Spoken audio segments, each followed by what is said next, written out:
Thank you po. You're welcome. Kitigas Welcome. Kitigas.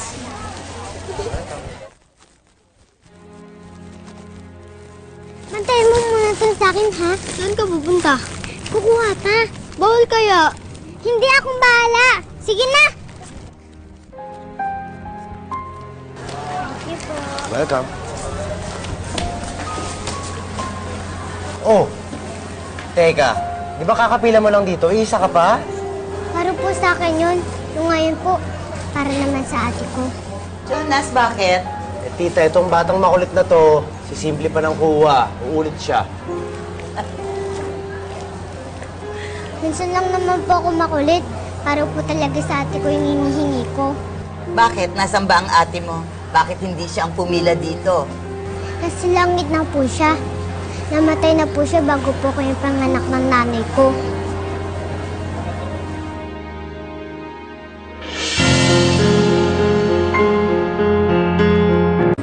Teka. Medyo naguguluhan kami.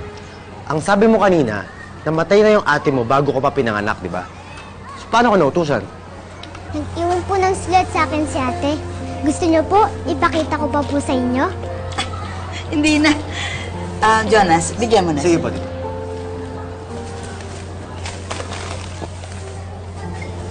Nako, matutuwa po nito ang nanay ko. Ako, ang bibo-bibo mo naman bata ka. Siguro tuwan-tuwa sa yung nanay mo, ano? Minsan po, minsan hindi rin po. Lalo na po, pag makulit daw po ako. Marie! Weng! Boyet! Nakita niyo ba si Maya?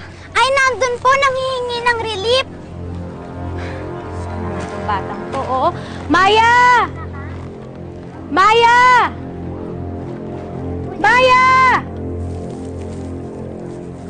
Nay! Oh. Maya naman, anak. Kanina pa kita pinaghahanap kung saan ka pumupunta. Peace na po, Nay. Sorry naman po kasi itong pinapamigay nila. Belated happy birthday po, Nanay. Ikaw talaga, ha? Pinakaba mo ko. Napakabait naman tong anak ko. Ano ba naman ito? Ayan, sa'yo yan. Salamat po. Salamat po. Tita, siya na yung pagpatapusin mo niya. Pahinga ka muna. Hindi ka dito. Oh, Kanina ka pa nandyan. Ikaw na magpatuloy. Pahinga ka muna, tita. Ay, nako. Marami niyo yung mga batang yun, ha? Nakapagod, eh. Tita, alam niyo po, pwede naman natin iutos yung pamimigay ng relief goods, eh. Hindi, Jonas.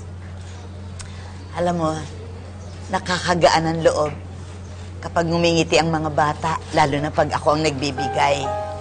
Tsaka nakakataba ng puso kapag nagpapasalamat sila. 6 na taon na rin, Jonas. Hindi ko na alam kung saan dinala ni Isabel ang apo ko. Kung buhay pa siya. Tita, wag ho kayong mag-alala. Mahanap din natin siya. Sana nga, Jonas. Sana nga. Puro naman para sa'yo to, eh. Halika na nga, umuwi na tayo.